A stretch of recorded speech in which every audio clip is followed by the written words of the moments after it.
छात्रों में आपका व्यवसाय शिक्षक दीपक सिंह। रेडियो एंड रंगीन टेलीविज़न, जिससे कि मैंने आपको समझाया है कि रेडियो तरंग होती है, रंगीन टेलीविज़न भी तरंग है।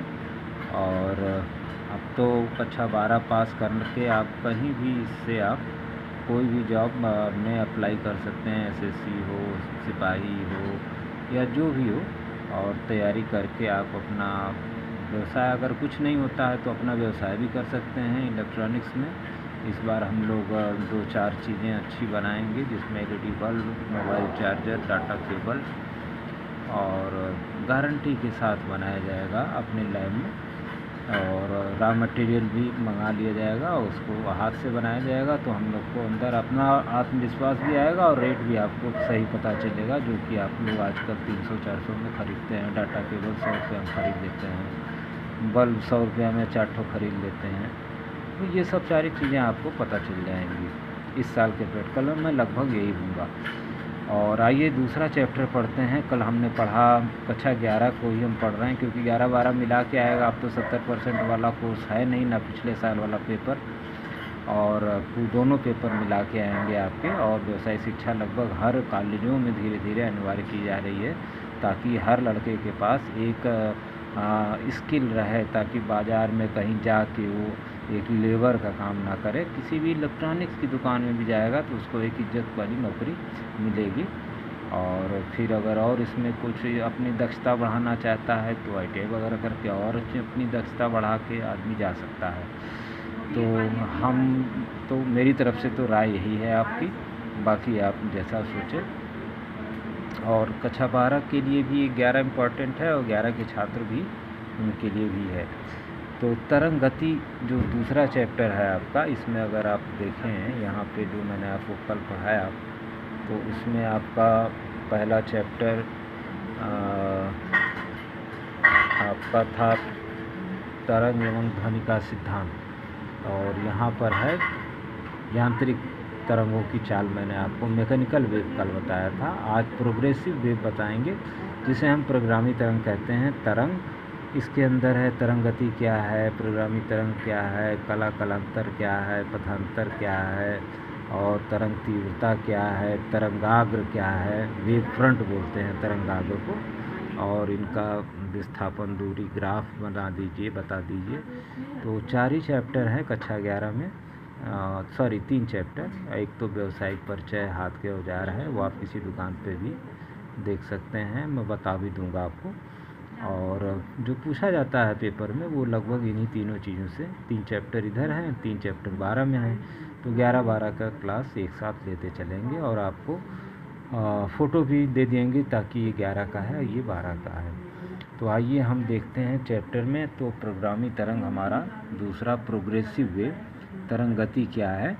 तो किसी माध्यम में ये भी एक विक्षोभ है, और जब आप पानी में ईंटा फेंकते हैं तो उसमें जो तरंग उत्पन्न होती है एक निश्चित चाल से आगे बढ़ती है, तो उसी चाल को हम जो है तरंग गति कहते हैं। इसकी विशेषताएं अगर आइए डायरी पे देखते हैं, तो विशेषताएं अगर आप देखें तो ये इसके माध्यम में वही प्रत्यास्था और जड़त्व, 2 गुण तो महत्वपूर्ण हैं, होने चाहिए माध्यम में तरंग गति के लिए। इसमें ऊर्जा और संवेग का संचरण होता है। तरंग की विशेषताओं में व्यतिकरण और विवर्तन की घटना भी इसमें होती है। और 2-4-3 तरंगे भी जैसे आपके रेडियो में या टीवी में आती हैं, तो वो एक दूसरे को प्रभावित नहीं करती हैं, आप चैनल बदल के अलग अलग देख सकते हैं।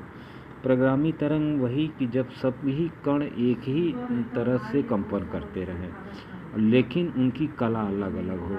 आप एक तालाब में कार को बांध के, लकड़ी बांध के, और एक लंबी डोरी बना के छोड़ दीजिए और हिलाइए, तो आप देखेंगे कि पास वाली जो लकड़ी रहेगी वो ज़्यादा उठेगी, और जो लास्ट वाली रहेगी वो कम होगी। तो इस मतलब उसमें कंपन कम होगा। तो इसी को हम कलांतर कह देंगे। और प्रोग्रामी तरंग का सूत्र पूछ देता है, तो ये अक्सर जैसे वाई विस्थापन है, ए आयाम है, साइन 2 पाई मतलब आप जान ही रहे हैं, पाई का मान 180 अंश भी होता है, 22/7 भी होता है।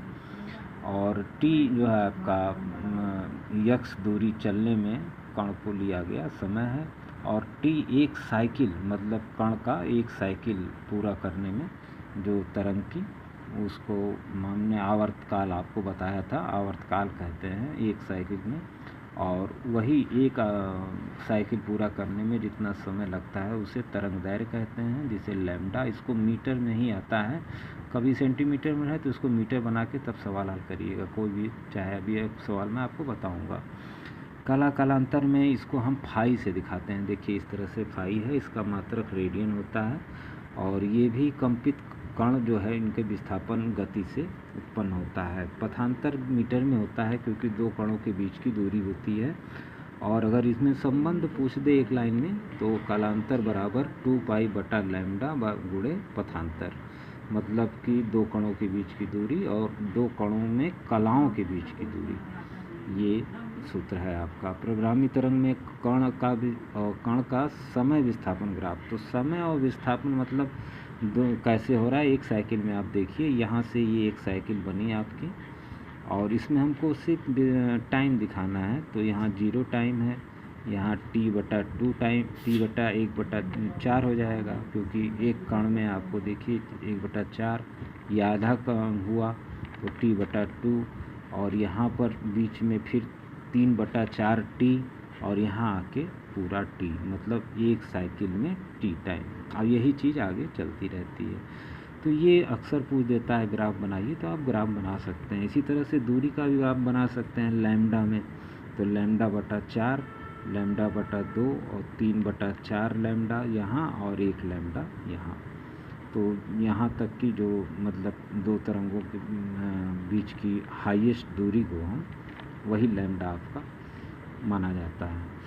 तरंग तीव्रता भी देख लें तो माध्यम में तरंग की दिशा के लंबवत एकांक क्षेत्रफल में, मतलब तरंग की माध्यम में तरंग की दिशा में के लंबवत एकांक क्षेत्रफल में प्रति सेकंड ऊर्जा जितनी खर्च होती है उसी को तरंग की तीव्रता कहते हैं। और मात्रक इसका जूल पर मीटर स्क्वायर सेकंड या वाट पर मीटर स्क्वायर एक नंबर में आता है। और सूत्र भी देखें तो आई तीव्रता से दिखाते हैं 2 पाई n स्क्वायर, ये आवृत्ति है आपकी तरंग की, ए स्क्वायर ये आयाम है आपका, ये रो बना हुआ ये घनत्व है, डेंसिटी जिसे बोलते हैं, और v जिसे हम वेग से कहते हैं, अर्थात ए समानुपाते ए स्क्वायर। अगर आपको सवाल दे दे तीव्रता इतनी है तो इनका अनुपात बताओ, दो तीव्रता तो ये देते तो I1/I2 A1/A2, तो 3 दिया रहेगा तो अनुपात से आप चौथे निकाल लेंगे अनुपात। इसी तरह से N1/N2, तो ये भी आप इस तरह से निकाल सकते हैं। ये भी एक सूत्र बन सकता है आपका I1/I2 बराबर A1/A2 बराबर N1/N2 स्क्वायर। अब ये आयाम का अनुपात अगर आपको दे दिया है तो आप इसके ऊपर A1/A2 बराबर करड़ी में I1/I2। अब ये 4 अगर 9 है तो 2 दूनी 4 और ये 9। तो आयाम का अनुपात अगर आपको दिया है, तीव्रता का अनुपात दिया है, आयाम का पूछ रहा है, तो इस तरह से आप सवाल निकाल सकते हैं, हल कर सकते हैं। तीव्रता और दूरी में संबंध भी होता है। देखिए जब जैसे सामान्य हवा में अगर आप हैं नॉर्मल, तो तीव्रता 1/r² होगी, ये तीव्रता का संबंध होता है। तीव्रता बराबर 1/r², दूरी के स्क्वायर के, मतलब तीव्रता ये बढ़ेगा, दूरी बढ़ेगी तो तीव्रता घटेगी और इसके स्क्वायर में घटेगी। सही बात है, जैसे जैसे ट्रेन सीटी बजा के आपसे दूर जाती है तो उसकी तीव्रता घटती जाती है, तरंग ध्वनि की तीव्रता। और बेलनाकार में आप माइक में अगर जब बोलते हैं तो I बराबर जो है समानुपाते 1/r होता है, r² नहीं होता। इसलिए आदमी हाथ मुंह में लगा के बोलता है तो उसकी तीव्रता ध्वनि की तेज हो जाती है। यहाँ से आप समझ सकते हैं, ट्रेन से भी समझ सकते हैं और अपने हाथ से भी समझ सकते हैं। तरंगाग्र क्या है, माध्यम में कोई भी माध्यम लीजिए, चाहे समतल हो, कोलीय हो, ये 3 प्रकार का होता भी है। ये समतल और शंकु और गोली 3 है। देखिए बेलनाकार का ये शंकु और ये समतल, ये 3 प्रकार के माध्यम हैं। इनमें कोई भी काल्पनिक पृष्ठ लीजिए जिसमें कण का कंपन समान कला में हो, कण का कंपन मतलब कोई छोटा सा पृष्ठ आप ले लीजिए जिसमें प्रकाश इसमें स्रोत जाए, तो ये ध्वनि है, ध्वनि स्रोत से। तो इसमें जब इन कणों का समान कला में होती हैं तो वो तरंगाग्र कहलाती हैं। तो इसमें आपको 3 प्रकार के हैं। समतल में ऋजु रेखा में आपको तरंगाग्र मिलेगा, और गोली और बेलनाकार में त्रिज्य रेखाएं मिलेंगी। देखिए तिरछी रेखाएं मिलेंगी, इस तरह से स्रोत में त्रिज्य रेखाएं मिलेंगी। ये भी 1 नंबर में पूछ लेता है। तो तरंगाग्र क्या है, इसके अंदर कितने प्रकार का होता है, और समतल में कौन सी रेखा होती है, गोलीय बेलना, तो 1-1 नंबर का ये सवाल बन सकता है। तो इसे भी आप देख लें। थोड़ा वीडियो लंबा हो रहा है लेकिन लगभग ख़त्म है। इसके बाद एक सवाल हमने इसमें लिया है छोटा सा, कि सतीश मौर्य जी प्रति मिनट 3600 तरंगे प्राप्त करते हैं, और इनका वेग जो है 960 मीटर पर सेकंड से ये जा रहे हैं। तो इनकी लैम्डा बताएं, तरंग दैर्घ्य बताएं। तो सही बात है, v= यही सूत्र है आपका लगेगा। तो प्रति मिनट में मतलब पहले ही हमने कहा कि सेकंड में होता है आवर्तकाल t। तो तरंग जो है आपका 60 सेकंड में प्राप्त तरंग 3600, तो 1 सेकंड में वही n आपका यहाँ से, और 3600/60, तो 60 सेकेंड माइनस ये सेकेंड नीचे है, ये तरंग है, तो ये ऊपर जाएगा तो माइनस हो जाएगा।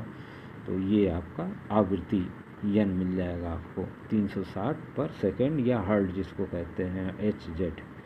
और उसके बाद v आपको दिया ही हुआ है, लैम्डा पता करना है, v= n lambda, lambda v/n, और इतना करके तो ये 16 मीटर तिर्यक गुणा लैम्डा इधर ले आइए, vn इधर करके 96/60 16 मीटर। इस तरह के छोटे सवाल भी आ जाते हैं।